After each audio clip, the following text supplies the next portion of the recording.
Hey guys, यूएक्सडी training में आपका स्वागत है। और आज मैं बताने जा रहा हूँ मैपिंग के बारे में कि कैसे मैपिंग किया जाता है। तो दोस्तों, आप देख रहे हैं जो स्क्रॉल कर रहा हूँ, ये जो एप्लीकेशन है विहेंस नेटवर्क है। और ये अगर बताया जाए तो ये स्पेशली जो है वो डिजाइनर यूआई यूएक्स डिजाइनर के लिए ही साइट है। तो यहाँ पे बहुत सारे कम्युनिटी सेंटर में डिस्कस करते रहते हैं डिजाइनर्स। तो आप भी इस पे आप प्रोफाइल बना लेंगे, क्योंकि इसके पहले वाले वीडियोज में ऑलरेडी मैंने कुछ डिटेल में बता रखा है। तो चलिए, आज मैं आपको बता रहा हूँ यूएक्स प्रोजेक्ट वर्क फ्लो के चार्ट के बारे में। जैसे बहुत सारे क्वेश्चंस हमारे डिजाइनर से आए हैं कमेंट बॉक्स में कि सर मुझे ये बताएं कि ईवेक्स प्रोजेक्ट फ्लो चार्ट में मैपिंग क्या चीज़ होती है, मैपिंग कैसे करते हैं। तो उससे पहले मैं थोड़ा सा फ्लो चार्ट के बारे में बता देता हूँ।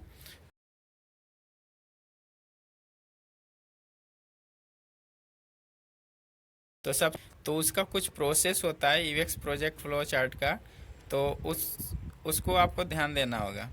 तो सबसे पहले आपको क्या करना है कि कोई भी प्रोजेक्ट होगा तो उसमें बहुत सारे फेज होते हैं, कैसे कैसे स्टेप किए जाते हैं वर्क, वो मैं आपको बता देता हूँ। क्योंकि ये बेसिक चीज़ें हैं, अगर आपको बेसिक चीज़ें पता नहीं होगा तो आप डिज़ाइन बनाएंगे लेकिन उसका कोई सेंस नहीं होता है। तो सबसे पहले छोटी छोटी जो चीज़ें हैं उस पर आपको ध्यान देना होगा। और ये चीज़ मैं आपके लिए मैं बनाया हूँ कि आसानी से समझ सकते हैं। तो दोस्तों, सबसे पहले कोई भी एप्लीकेशन अगर आप स्टार्ट करते हैं तो स्टार्ट करने से पहले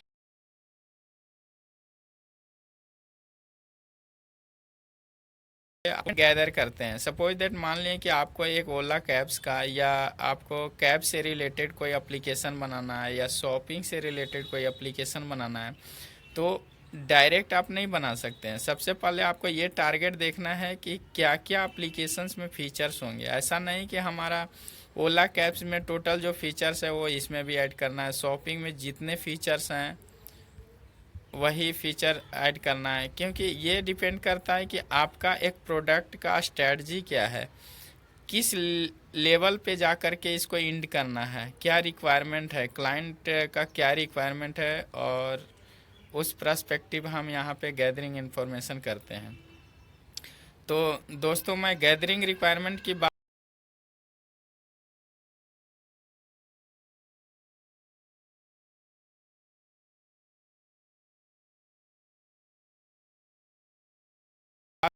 कुछ कुछ पॉइंट्स जो होते हैं, एसेट्स जो होते हैं या कंपोनेंट्स जो होते हैं उनके बारे में डिस्कस करना होता है। तो डिस्कस करने के लिए आपको रिक्वायरमेंट की ज़रूरत होती है कि हमें ये चीज़ एप्लीकेशन बनाने में ज़रूरत होगी। तो उसके रिगार्डिंग आपको रिक्वायरमेंट्स पूरे एक नोट्स बनाना होता है एप्लीकेशन क्रिएट करने से पहले कि ये चीज़ फीचर मुझे ऐड करना है, और जो जो पॉइंट आपको डिस्कस करना है क्लाइंट से आप कर सकते हैं। दूसरी पॉइंट है, अगर ये यस हो गया, आपने इन्फॉर्मेशन गैदरिंग रिक्वायरमेंट किया, तो एनालाइज रिक्वायरमेंट करेंगे। जो जो आपको डॉक्यूमेंट्स की रिक्वायरमेंट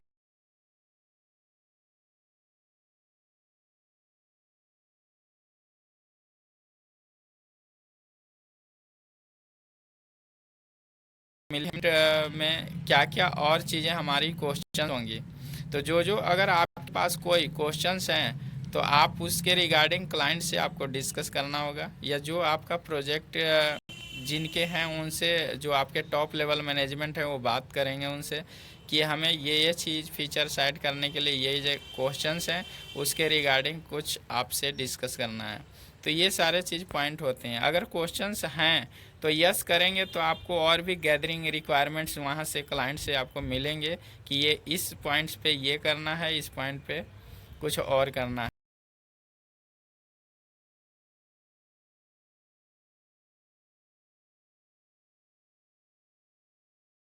नहीं तो आप सीधा साइट मैप पे जाएंगे। क्योंकि बहुत सारे दोस्त हमारे ये बताएं कि साइट मैप होता क्या है।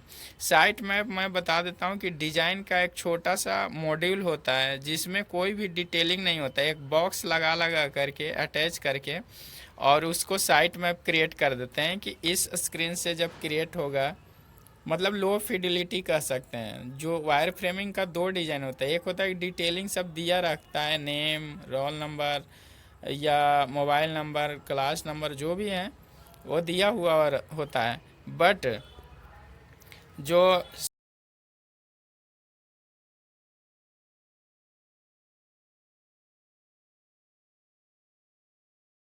सारे आपको ध्यान देना होता है। और तो दोस्तों साइट मैप के बारे में मैं बता रहा था। तो साइट मैप में आपको क्या करना है कि छोटे छोटे एक बॉक्स बना लेना है और उस पर स्क्रीन नंबर आपको अटैच कर देना है कि ये लॉगिन का स्क्रीन है, ये होम पेज का है, ये नेविगेशंस का है, ये अबाउट अस का है, सर्च का रिलेटेड है फीचर्स। तो इस तरह से छोटे छोटे बॉक्स बना करके कार्ड सॉर्टिंग जिसको एक तरह से कहा जा सकता है, उससे आप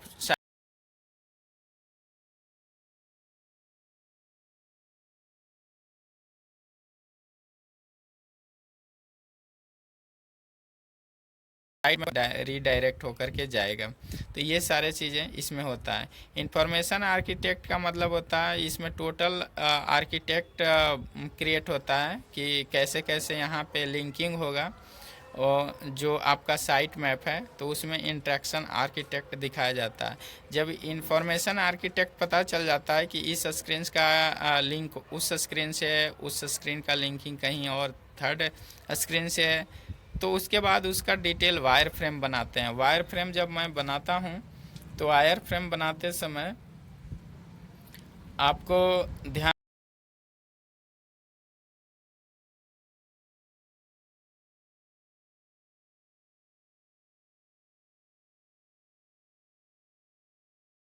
होता है। फ़ॉन्ट तो कोई भी लगा सकते हैं वायर फ्रेम में, और यूजिबिलिटी टेस्टिंग वगैरह वहाँ पे होता है। उसके बाद जब वायर फ्रेमिंग आपको कंप्लीट हो जाती हैं तो वायर फ्रेमिंग के बाद आप विजुअल डिज़ाइन भी बना सकते हैं और नहीं तो प्रोटोटाइप कर सकते हैं। प्रोटोटाइप का मतलब जो आप वायर फ्रेम बनाए हैं तो वायर फ्रेम बनाते समय जो जो प्रॉब्लम्स हैं वहाँ पे आप प्रोटोटाइप के द्वारा दिखा करके क्लाइंट से आप शो कर सकते हैं कि मैंने जो वायर फ्रेमिंग बनाया, जो वायर फ्रेमिंग का आपको डिटेल होगा वही विजुअल डिज़ाइन में आपको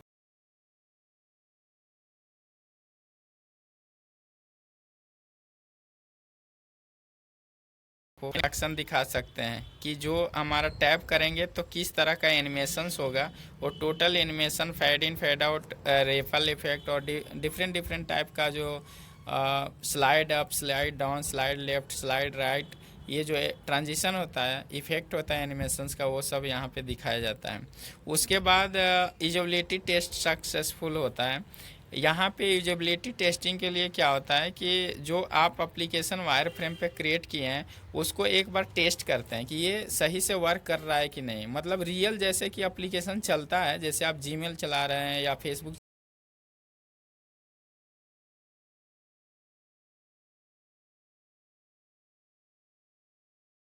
चला, पोजीशन सही नहीं है या अटैच जिस पे मैं टैब कर रहा हूँ वो जहाँ पे जाना चाहिए जिस स्क्रीन पे वहाँ पे जंप कर रहा है, नेविगेट हो रहा है या नहीं हो रहा है, इसका टोटल पता करते हैं। तो ये यूजेबिलिटी टेस्टिंग होता है। मतलब एक तरह से जो जो फीडबैक्स हैं एप्लीकेशंस का तो वो यूजेबिलिटी टेस्टिंग के अंदर आता है। और ये अगर आपको सही है तो आपको विजुअल डिज़ाइन बना लेना है, और अगर कोई फीडबैक है तो नो प्रेस करके आप प्रोटोटाइप को थोड़ा सा अपडेट करेंगे जो आपको फीडबैक लग रहा है। उसके बाद फिर ये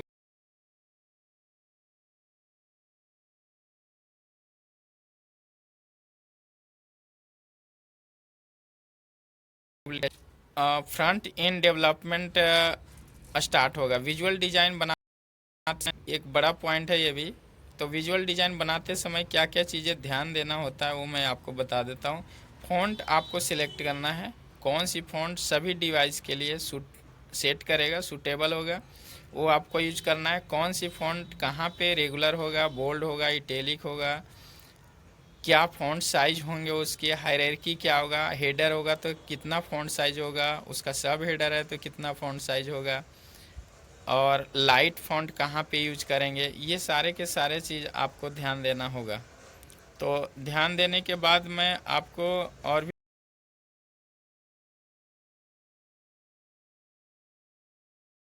वगैरह सब जितने भी कलर थ्योरी वगैरह अप्लाई करते हैं, position, left right, padding, margin, की लाइन जहाँ पे आप सेट कर रहे हैं, टोटल सेट होने के बाद ये जो डिज़ाइन होता है डेवलपमेंट फेज में चला जाता है। डेवलपमेंट फेज में कुछ आइकन्स वगैरह देना होता है। आइकन्स जितने भी आप यूज किए हैं तो आइकन्स, और उसके बाद मेजरमेंट भी क्रिएट करना होता है कि कितने एस्पेक्ट्स होता है, फॉन्ट साइज क्या कितना अप्लाई करना है, उसकी एक एस्पेक्ट्स बनता है जो कि स्केच एप्लीकेशन जो मैं बताऊंगा उसमें है already, third party plugin free है। तो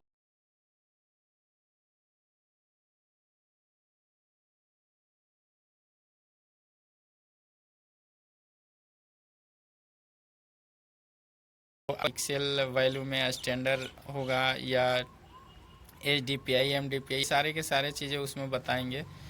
और फ्रंट एंड डेवलपमेंट में मैं एक चीज़ और बता देता हूँ कि बहुत सारे कंपनी जो है आइकन्स यूज करते हैं, जो कि PNG यूज करते हैं और PDF भी यूज करते हैं। तो दोस्तों मैं अब एप्लीकेशंस में फ़ॉन्ट आइकन यूज करता हूँ। जो आप आइकन बना रहे हैं उसको सीधा फ़ॉन्ट में क्रिएट कर दीजिए। जैसे आप ABCDEF जो कैरेक्टर हैं उस तरह से आप आइकन्स को बना लें और आइकन्स को SVG आइकन में कन्वर्ट करके, और SVG का एक टूल आता है,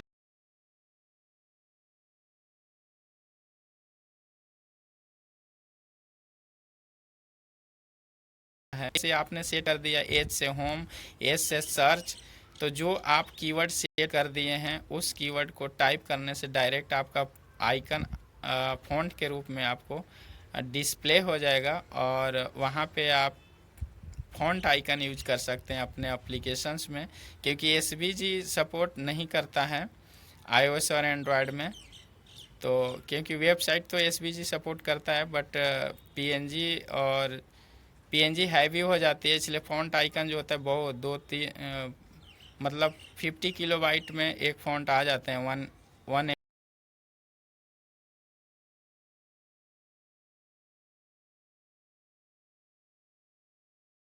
MB के लिए आप फ़ॉन्ट ही यूज करें, आइकन ना यूज करें कहीं पे PNG फॉर्मेट का।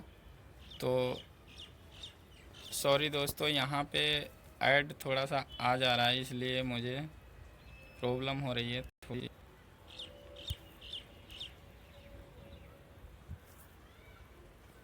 और इस तरह से उसके बाद जो है, इसके बाद यहाँ पे आप देख रहे हैं टेस्टिंग में चला जाता है, और टेस्टिंग के बाद ये प्रोडक्ट लॉन्च कर जाता है। और पहले बीटा वर्जन रिलीज कर किया, आप अल्फ़ा वर्जन जो है से पब्लिश कर दिया जाता